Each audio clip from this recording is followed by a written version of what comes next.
बोला सर. नमस्कार. विराज काळे, आम आदमी पार्टी युवा आघाडीचं मी अध्यक्ष आहे. पुणे महानगरपालिकेने 2022 मध्ये जी भरती काढली होती त्या भरतीचाच गैरफायदा घेऊन एका टोळीने महानगरपालिकेच्या पॅरलरच एक दुसरी भरती या पुणे महानगरपालिकेमध्ये राबवली. याच्यामध्ये 225 तरुणांची याच्यामध्ये फसवणूक झालेली आहे. तर 225 तरुणांची फसवणूक करताना काही तरुणांकडून 35 लाख रुपये, काही तरुणांकडून 45 लाख रुपये असे एवढ्या मोठ्या रकमा या तरुणांकडून घेतल्या गेल्या.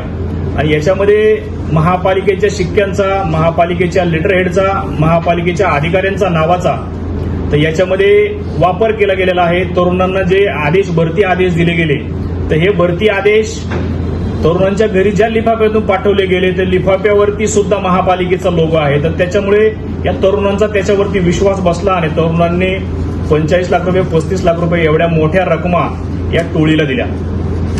तर या टोळीने 225 तरुणांची फसवणूक केली आहे. या संदर्भात मी महानगरपालिकेच्या आयुक्तांना जानेवारीमध्ये पत्राद्वारे विनंती केली की महापालिकेच्या लेटर हेडचा, शिक्क्यांचा गैरवापर झालाय, अधिकाऱ्यांच्या नावाचा गैरवापर झालाय तर तुम्ही तातडीने गुन्हा दाखल करा.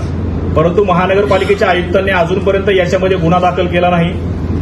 अजून आम्ही एक 15-20 दिवस वाट पाहून राज्याचे मुख्यमंत्री देवेंद्रजी फडणवीस यांची भेट घेऊन आम्ही या प्रकरणामध्ये SIT स्थापन करा म्हणून त्यांना आम्ही विनंती करणार आहोत. हे सर्व कागदपत्र आम्ही त्यांना देणार आहोत. तर याच्यामध्ये SIT का स्थापन करायची? कारण की हा 100 कोटींपेक्षा जास्त रकमेचा गैरव्यवहार या टोळीने केलेला आहे. आणि जर मुख्यमंत्र्यांनी सुद्धा आम्हाला याच्यामध्ये न्याय दिला नाही तर आम्ही काही दिवसांमध्ये हायकोर्टामध्ये देखील जाणार आहोत.